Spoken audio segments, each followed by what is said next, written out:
او د جنت خاوره چې ده کنه دا مشک دی مشک د جنت خاوره مشک دی او آبادی د ملغلرو نه جوړه ده د ملغلرو نه دې نه آبادی جوړه ده نو نبی علیہ الصلوۃ والسلام فرمایي په جنت کې یو بنگله ولیده او د هغې مخې ته یو جینۍ ناسته ده او په نیر کې اودس کوي او په دې مخ چې لپه ور واچوي نو دې مخ نه دا اوبه داسې ساسې لکه ملغلرې چې ښکته ورتاویږي وي ما د جبریل نه تپوس کو جبریله دا څوک ده او دا بنگله د چا ده جبریل علیہ الصلوۃ والسلام راته فرمایل د الله پاک پیغمبر دا ستا هغه ملګری نه دی حضرت عمر رضی الله تعالی عنہ دا دغه بنگله ده دا دغه کور دی نبی علیہ الصلوۃ والسلام فرمایي وی زړه دې مې راله چې ور داخل شم ورته زړه مې راله چې دې کور ته ور داخلېږم خو بیا مې په زړه کې راله چې عمر رضی الله تعالی عنہ ډېر غیرتي دی په پرده باندې ډېر زیات خفه کېږي په پرده ډېر زیات خفه کېږي ډېر زیات غیرتي دی نو زړه دې مې راله چې دننه کېږم خو ما وی که عمر خفه شي بیا به خفه شي چې د الله پاک پیغمبر زما د اجازت نه بغیر زما کور ته تلي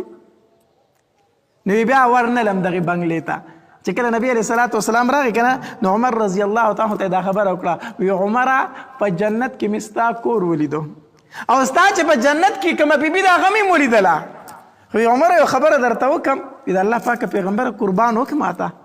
وی ما زړه لراله چې ستا دا کور مې دننه ولیدې خو لاړ نړم ورته وی د الله پاک پیغمبر ولې نه تلي زما کور به دې لیدلی و که نه وی زړه مې کېده چې ور داخل شمه خو چې ستا غیرت مې مخې ته راغی نو خپه نیولی شم لا نړم ما وی چې عمر به خفه شي چې زما پیغمبر زما کور ته زما د اجازت نه بغیر لاړو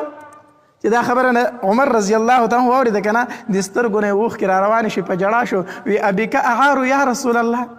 د الله پاکه پیغمبر زه به په تا غیرت کومه ته به زما کور ته تللی او زه به خفه کېدمه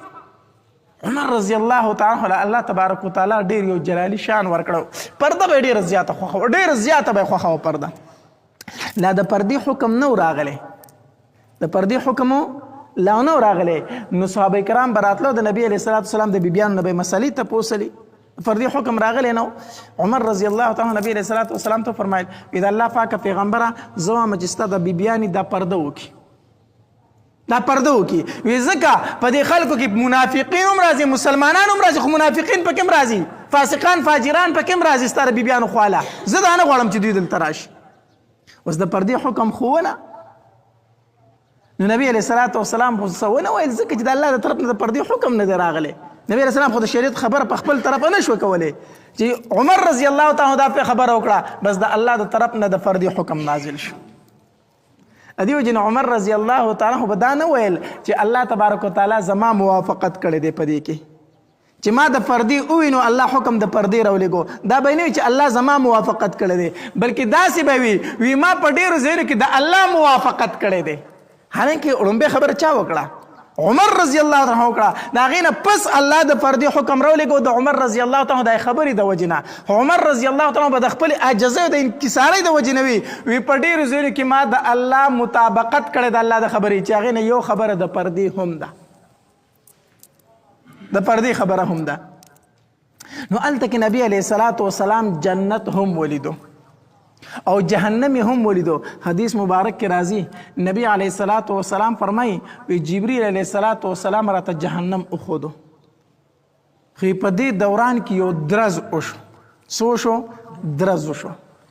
ما د جبریل علیه الصلاة والسلام نه تپوس وکړو جبریل دا درز څه شي وکړو جبریل علیه الصلاة والسلام راته فرمایل د الله محبوبه د کومې ورځې نه چې الله جهنم رخ کړی دی که نه دې ته یې داسې یو تیږه ورتاوه کړې وه بس یو غرګې یو ګټ دا ورته ښکته ورتاو کو وی هغه روانو روانو روانو نن هغه ویښته ورسېد دومره د جهنم ډوبوالی دی